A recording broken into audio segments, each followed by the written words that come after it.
आदाब, नमस्कार, good evening, सत श्रीकाल। एक बार फिर आप तमाम लोगों का स्वागत है क्राइम तक की कहानी के इस एपिसोड में। उम्मीद है पूरी फैमिली अच्छी होगी, अपना और अपनों का ख्याल रख रही होगी। आज की कहानी सुनाऊं उससे पहले क्या कहूं इसे, जिसे आपको सुनाने जा रहा हूं। और सुनाना मुझे लगता है बहुत ज़रूरी है, क्योंकि हम 21वीं सदी में जी रहे हैं। पता नहीं हम लोग कहाँ कहाँ पहुँचने की बातें करते हैं, लेकिन ज़मीन पर क्या हो रहा है ये इस कहानी से आप समझ सकते हैं। दिवाली का दिन था, 31 अक्टूबर की तारीख, थर्सडे उस दिन था। पूरा देश दिवाली में मनाने में जुटा हुआ था। लाठी, फरसा, हथियार लिए हुए, और अचानक वो लोग रोशनी के पति, उसके देवर और उसके ससुर पर हमला कर देते हैं। 3 साल और 2 साल के बच्चे थे रोशनी की। वो लोग जान बचाते हुए भागते हैं, गांव तक पहुंचते हैं। रोशनी अपनी नज़रों के सामने अपने पति को गिरते हुए ज़मीन पर लहूलुहान देखती है। कुछ लोग पुलिस को फ़ोन भी करते हैं, पुलिस मौके पर नहीं आती। बाद में फिर गांव वाले जब सारे जो गुंडे थे वो चले गए, तो एक एक कर घायलों को, और इस उम्मीद में कि शायद उनमें अब भी जान बची हो, पास की एक सरकारी अस्पताल में ले जाते हैं। अस्पताल में ले जाने के बाद अलग अलग बेड पर रोशनी के पति, देवर और ससुर को लिटाया जाता है। डॉक्टर आता है और देखता है और तीनों को मुर्दा करार देता है। ठीक दिवाली के रोज़ रोशनी के दोनों बच्चों के सर से उसके पिता का साया छीन लिया गया। रोशनी निढाल बेहाल, क्योंकि उसने 2016 में अपने घर वालों की मर्जी के खिलाफ जाकर शादी की थी। घर वालों ने कहा भी था कि तुम्हारा पति क्या है, कमाता कितना है। उसने कहा मुझे उससे प्यार है और मुझे मालूम है वो मुझे बहुत खुश रखेगा। और पिछले 8 सालों से वाकई उसने खुश रखा, उसकी हर छोटी मोटी ज़रूरतें पूरी की। बेहद गरीब था, लेकिन परिवार को एक साथ रखता था, बहुत प्यार करता था। और रोशनी को भी इस बात का एहसास था कि उसने शादी करके वो गलत काम नहीं किया है। लेकिन 31 अक्टूबर दिवाली की उस रात रोशनी के लिए वो काली रात थी, जब एक साथ उसके देवर, पति और ससुर की लाश अस्पताल के बेड पर पड़ी थी। थोड़ी देर के बाद अस्पताल के स्टाफ वाले आते हैं और लाशों को उठाकर अब मुर्दा घर में भेजने की बारी थी। लाशें उठाई जाती हैं रोशनी की आंखों के सामने। पहली लाश जो उठाई गई वो रोशनी के देवर की थी। उस बेड पर जिसे लाया गया, डॉक्टर ने देखा, उसने कहा अब इसमें जान नहीं है। थोड़ी देर के बाद हुआ कि अब इसे मुर्दा घर ले जाओ, कल पोस्टमार्टम होगा। तो जब बेड से उसके देवर की लाश को उठाकर ले जाया गया, तब वहाँ खड़े डॉक्टर और 2 नर्सों ने रोशनी, जो लगभग बेहोश भी हो रही थी, होश में भी आ रही थी, रो रही थी, समझ में नहीं आ रहा था क्या करें, उसकी दुनिया लुट चुकी। उस मौके पर वो डॉक्टर और 2 नर्स रोशनी से कहते हैं कि जिस बेड पर ये अभी मुर्दा पड़ा था, खून से बेड गंदा हो गया, इस बेड को अब तुम साफ करो, क्योंकि ये तुम्हारा रिश्तेदार है। आप सोचिए कि जिसका पति उसकी नज़रों के सामने मारा गया, देवर दम तोड़ चुका है, ससुर मर चुका है, अभी उसे 3 लाशें घर ले जानी है, बाकी सब कुछ करना है। और अस्पताल में, सरकारी अस्पताल के डॉक्टर और नर्स वो ये कह रहे हैं कि मुर्दा तुम्हारा था, खून उसका है, इस अस्पताल का बेड गंदा हुआ है, साफ तुम करोगे। मध्य प्रदेश के हेल्थ सेक्रेटरी ने एक फरमान जारी किया कि डॉक्टर का हम ट्रांसफ़र कर रहे हैं। सीएमओ जो है वहाँ के चीफ मेडिकल अफसर, उनका ट्रांसफ़र कर रहे हैं।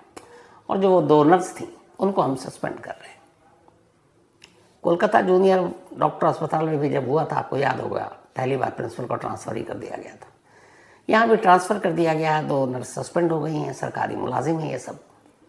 डॉक्टर साहब किसी और अस्पताल में पहुँच जाएंगे, वहाँ किसी और मुर्दे ने कोई बेड गंदा किया, किसी और रोशनी से शायद साफ करवाएंगे। ये नर्स भी वापस देर सवेर ड्यूटी पर लौटेंगी, वो भी शायद वही करेंगी। डॉक्टर को हमारे यहाँ भगवान का दर्जा दिया जाता है, और अगर इसी अस्पताल में डॉक्टर और नर्स एक ऐसे महिला के साथ इतनी भी संवेदना न दिखाएं, तो फिर काहे के भगवान और काहे के डॉक्टर। दिल कचोट देती है जब इस तस्वीर को देखते हैं। पता नहीं क्या क्या होता है, और फिर भी हम सब अपने आप को इंसान कहते हैं। ये रोशनी की वो दुख भरी कहानी मुझे लगा आपसे शेयर करना चाहिए। अब आते हैं आज की कहानी के ऊपर। आज की कहानी उडुपी की है। कर्नाटक में एक जगह उडुपी, और इसी उडुपी में एक शख्स रहा करते थे जिनका नाम है बालकृष्ण पुजारी। उम्र 44 साल। इनका एक होटल, जिंदगी ठीक ठाक, न बहुत अमीर न बहुत गरीब, लेकिन खुश थे। 17 साल पहले इनकी शादी हुई। प्रतिमा नाम था लड़की का। प्रतिमा और पुजारी दोनों साथ रह रहे थे, जिंदगी ठीक ठाक चल रही थी। वक्त बीता, दोनों के 2 बच्चे हुए। प्रतिमा ये कहकर कि अब बच्चे ठीक ठाक बड़े हो रहे हैं, मैं भी कुछ करती हूँ, तो बालकृष्ण पुजारी ने एक ब्यूटी पार्लर खोल दिया कि तुम वहाँ अपना वक्त भी लगाओ और पैसे भी और आ जाएंगे। अब प्रतिमा ब्यूटी पार्लर चला रही है, बालकृष्ण पुजारी अपने होटल के धंधे में लगे हुए हैं। 2 बच्चे हो रहे हैं, धीरे धीरे बड़े हो रहे हैं। इधर जो प्रतिमा का भाई है संदीप, जब शादी हुई, शादी के दिन से ही लेकर जैसे जैसे वक्त बीता, उसे अपने जीजा से बहुत मोहब्बत थी, और बालकृष्ण भी संदीप को बहुत प्यार करते थे। मतलब जीजा साला की ये जोड़ी के लोग वहाँ उसके ख़ानदान में मिसाल दिया करते थे। छोटी छोटी बातें अगर कुछ भी होती, दोनों एक दूसरे से शेयर करते, बताते। कई बार पति पत्नी में झगड़ा होता, बालकृष्ण संदीप को बीच में शामिल करते, संदीप अपनी बहन को भी समझाता। तो कुल मिलाकर ये जीजा और साले की जो जोड़ी थी, इसके चर्चे थे खानदान में। धीरे धीरे वक्त बीतता है और सब कुछ ठीक चल रहा था। शादी के 17 साल हो चुके थे। अचानक अभी अगस्त के महीने में, 2-3 महीने पहले जो बीता है, बालकृष्ण की तबीयत थोड़ी बिगड़ने लगती है। उन्हें वॉमिटिंग होती है, फीवर आता है। लोकल डॉक्टर को दिखाते हैं, फिर ठीक होता है, फिर आ जाता है। ये सिलसिला चल रहा था। जब ये लगातार फीवर आने लगा, वॉमिटिंग होने लगी, तो ये हुआ कि किसी अच्छे डॉक्टर को दिखाते हैं। फिर वो बड़े हॉस्पिटल पहुँचे, वहाँ पे फिर एडमिट हुए, तमाम टेस्ट हुआ। शुरू में लगा जॉन्डिस है यानी पीलिया, उसका भी इलाज हुआ, लेकिन कोई सुधार नहीं। डॉक्टर को भी कुछ समझ में नहीं आ रहा। फिर दूसरे डॉक्टर गए, फिर बेंगलुरु गए। एक एक करके 9 अस्पताल छान मारे। 9 बड़े बड़े अस्पताल में पुजारी का इलाज हुआ। हालात सुधरती फिर बिगड़ती। अगस्त से ये सिलसिला चलता रहा और आखिरकार अक्टूबर का महीना आ गया। अक्टूबर आते आते करीब थोड़ी सी हालत सुधार होने लगी पुजारी की। 19 अक्टूबर को बेंगलुरु में वो एडमिट थे। डॉक्टर ने कहा आप ठीक है, आप इन्हें घर ले जा सकते हैं।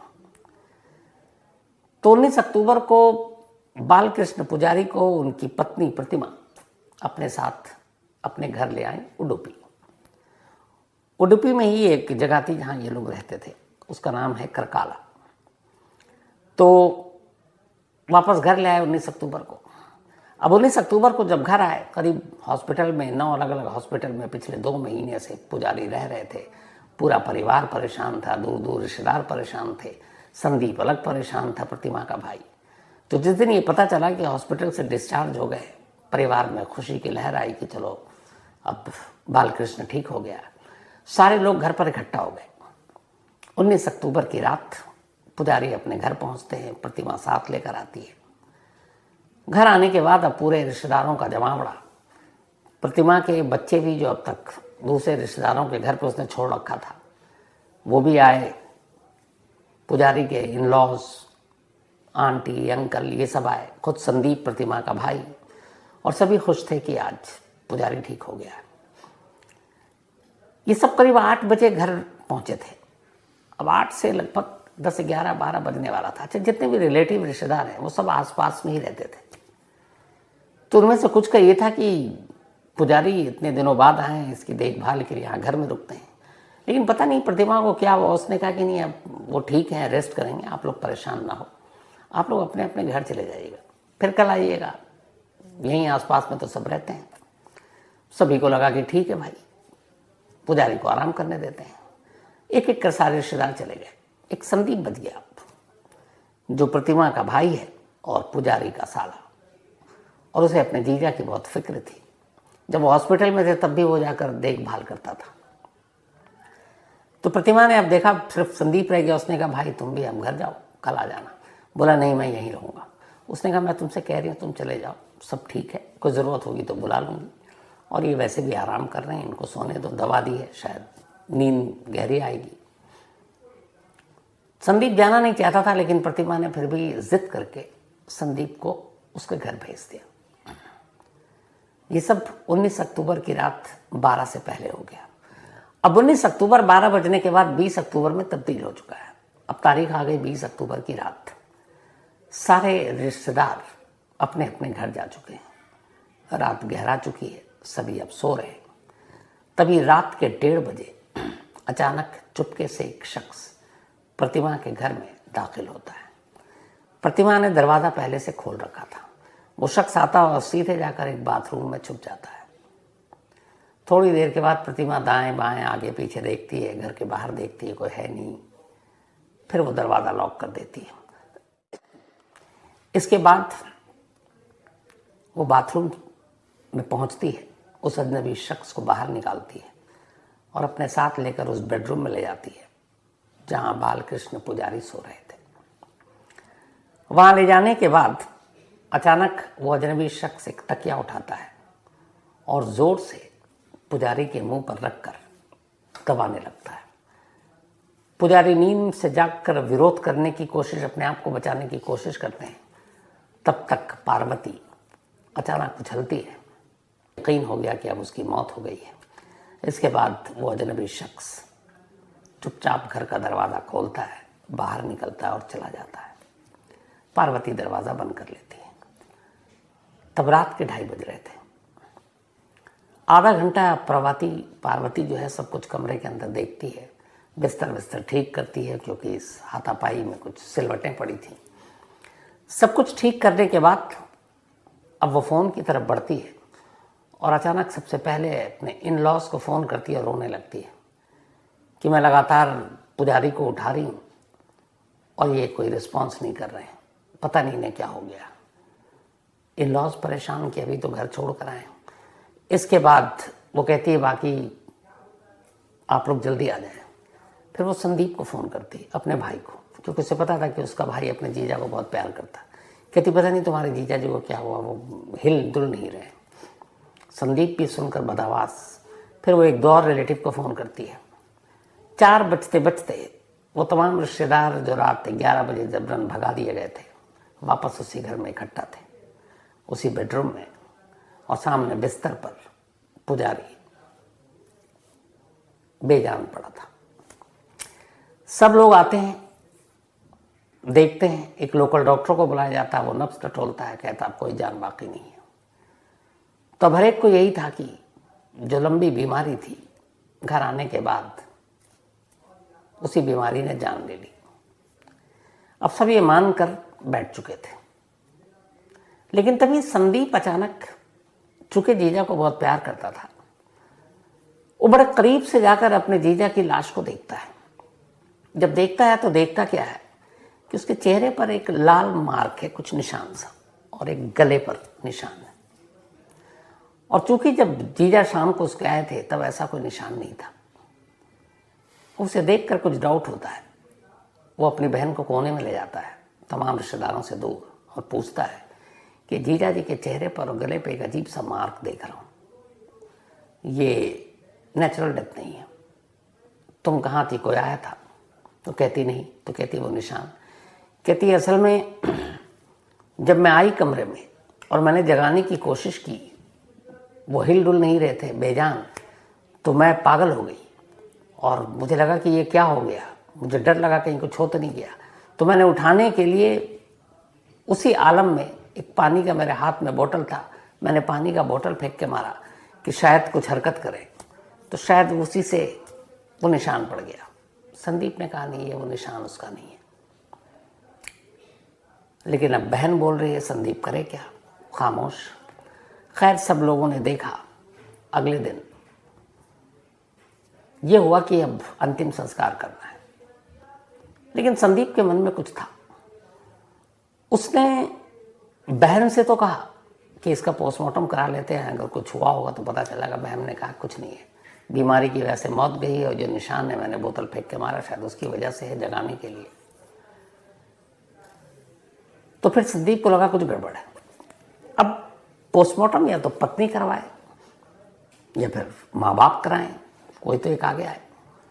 संदीप ने अपने जीजा जी के पिता से बात की, यानी कि पुजारी के फादर से, और उसने कहा कि अंकल मुझे कुछ शक है कि बालकृष्ण पुजारी की मौत नेचुरल नहीं है, एक बार आप इसका पोस्टमार्टम करवाने की इजाज़त दे दीजिए। अब कई लोग पोस्टमार्टम कराने से बचते हैं कि क्या एक मरे हुए इंसान के शरीर के साथ चीड़ फाड़ करना ठीक नहीं होगा, लेकिन पुजारी के पिता पढ़े लिखे थे और संदीप ने बताया कि उसके गर्दन पर उसने चेहरे पर मार देखा है, फिर उसने दिखाया तो कन्विंस हो गए। उन्होंने कहा ठीक है। इसके बाद वो पोस्टमार्टम के लिए राज़ी हो गए। अब अगले दिन पोस्टमार्टम हो गया। पोस्टमार्टम के बाद डेड बॉडी हवाले कर दी गई। परिवार वालों ने पुजारी का अंतिम संस्कार कर दिया। 3 दिन बीत चुके थे। 20 अक्टूबर की बात थी, 23 अक्टूबर आ चुका था। 23 अक्टूबर को अचानक संदीप अपनी बहन से कहता है कि बहन तुम सच बताओ, ये मौत हुई कैसे, कोई आया था क्या? बहन फिर मना करती है। तब संदीप उसे एक नाम लेता और कहता है कि देखो, मैं और तुम्हारे पति यानी मेरे जीजा इस सच्चाई को अच्छे से जानते थे कि 28 साल का एक नौजवान, एक लड़का जिसका नाम दिलीप हेगड़े है, उसके साथ तुम्हारा रिश्ता था। ये सुनते ही बहन चौंकती है। दिलीप हेगड़े? तो उसने कहा क्या दिलीप हेगड़े 19 अक्टूबर की रात तुम्हारे घर आया था?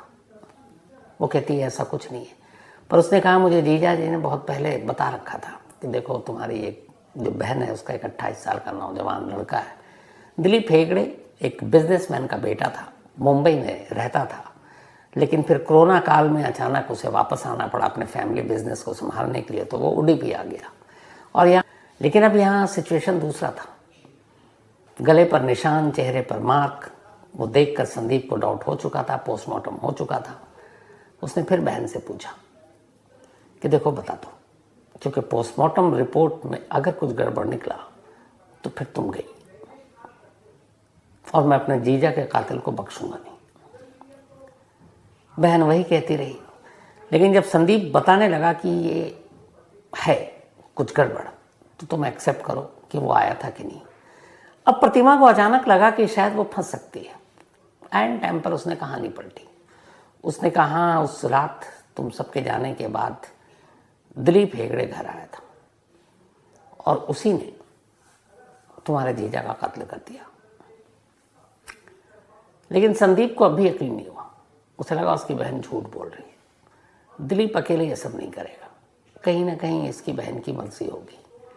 लेकिन ऐसा भी क्या इश्क कि बहन अपने हाथ से अपना सुहाग उतार दे। उसने पूछताछ शुरू की। उसने कहा देखो अब पोस्टमार्टम रिपोर्ट आने वाला है, अब बता दो सच। तो उसकी बहन ने कहा कि देख तू मुझे बचा ले भाई, मैं तुझे सब सच बता देती हूँ। प्रतिमा को यह लगा कि भाई तो उसी का है संदीप, उसी का साथ देगा, सपोर्ट करेगा। तो उसने कहा मैं तुझे सब सच बताती हूँ, तू मुझे पुलिस और इन चीज़ों से बचा लेना। उसने कहा ठीक है बहन, मैं तुझे बचा लूँगा, तू मुझे लेकिन सच बता दे। तो बहन ने कहा ठीक है मैं पूरी कहानी बताता हूँ। संदीप ने खामोशी से अपने मोबाइल का रिकॉर्डर जो है ऑन रख लिया। बहन को पता ही नहीं कि ऑडियो रिकॉर्ड हो रहा है। बहन ने कहानी सुनाई, वो पूरी रिकॉर्डिंग में रिकॉर्ड हो गई।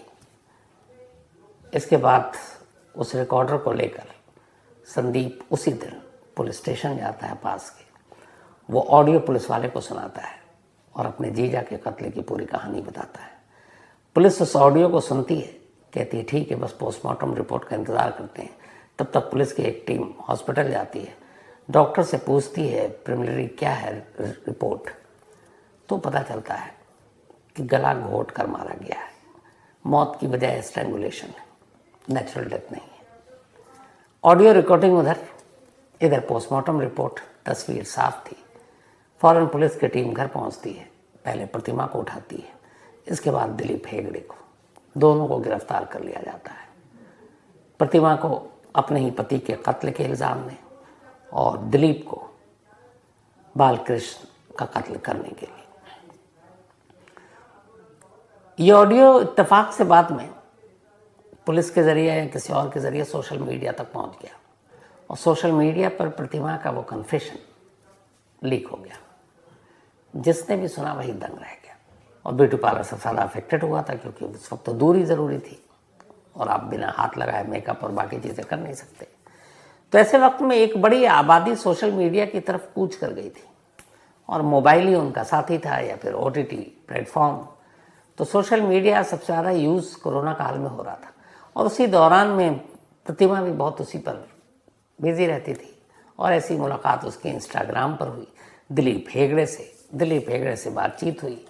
दिलीप हेगड़े मुंबई से कोरोना में वापस उडुपी आ गया। अब उडुपी में दोनों छुप छुप कर मिलने लगे। अब दोनों में इश्क हो गया। अब ये था कि प्रतिमा ये चाहती थी कि वो दिलीप से शादी